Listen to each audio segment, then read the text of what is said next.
Let me tell you guys some of the challenges we have as a person who was a divorcee, now married, but still experienced divorce.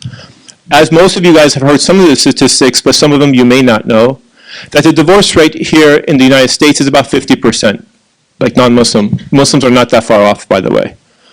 But what you don't know is that in California, we're in the top 10 states of divorce. In fact, in California, we're at 60% divorce rate. We're higher than other states. The second thing that you may or may not know is that a lot of these divorces, about 43% of them, are dealing with children involved. And these are children under the age of 18. This makes it quite challenging oftentimes. So it's not just, okay, in my situation, it's a lot easier because I can separate, but when there's children involved, they don't divorce their father and they don't divorce their mother. The parents are no longer connected, but they are always going to be connected. And that always makes things a bit more complicated as well. The other challenges we have is that overall in the United States, 70%, contrary to what most people believe, because your experience may make you have one belief to it, but I'm talking about in general what are most people experiencing. 70% of all the divorces that are happening in the United States are considered no-fault divorce. This is where they have said there was no abuse from the male or female, there was no drugs, there was no abandonment, there was no alcohol, it's just there's no fault. And the number one answer that's come across is that we've grown apart. And you guys are nodding because you guys heard this quite a bit and you guys experienced this because people have certain expectations of what marriage life will be like.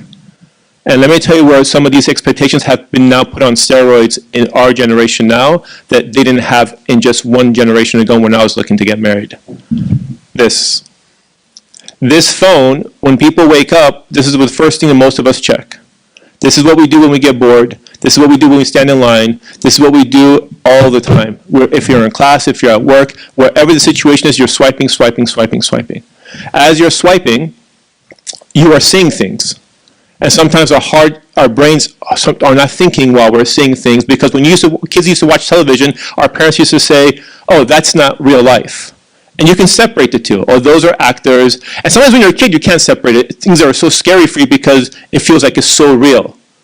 But as you grow older, you realize that this is all acting and this is our movies and behind the scenes. You go to Universal Studios and oh, blah, blah, blah, blah. But when you're watching things on social media, these people look like me. And I don't see camera sets. I don't see scripts. And they seem to feel very natural. You're watching couples and they're like your friends. And people you know in the community, and look what they're doing today, and look what they're going today, and look what all the amazing experiences they're having today, and then you look at your spouse and like, what's wrong with us? Why aren't we doing this type of stuff?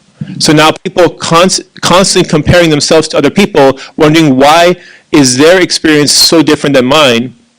And what you don't realize, that the same couples that are putting this show on for you are probably having more problems than you are.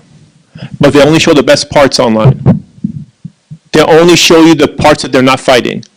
In fact, most of your friends who ended up getting divorced, how many times did you see it coming? And how often did you say, wow, who got divorced? Why do we get shocked sometimes? The reason why we get shocked is because when we see people from the outside, we don't know what's happening behind closed doors.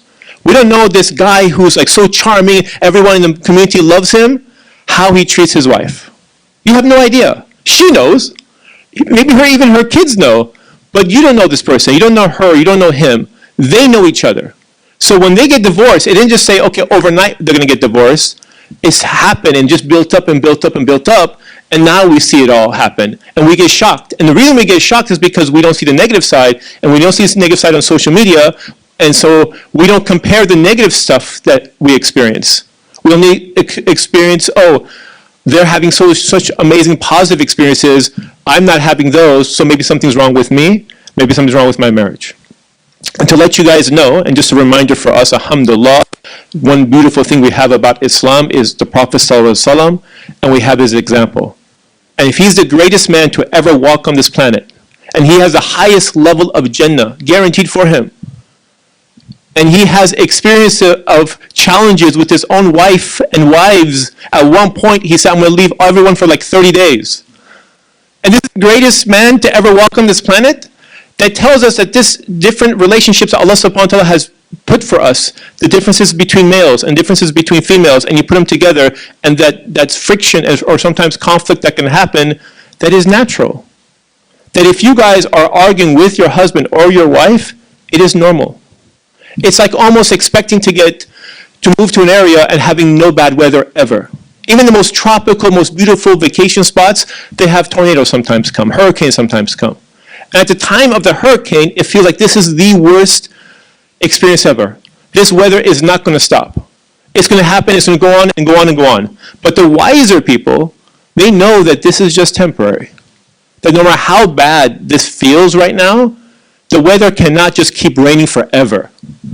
Unless you live in London or Seattle. But in general, it doesn't like rain forever. It's eventually going to take a break.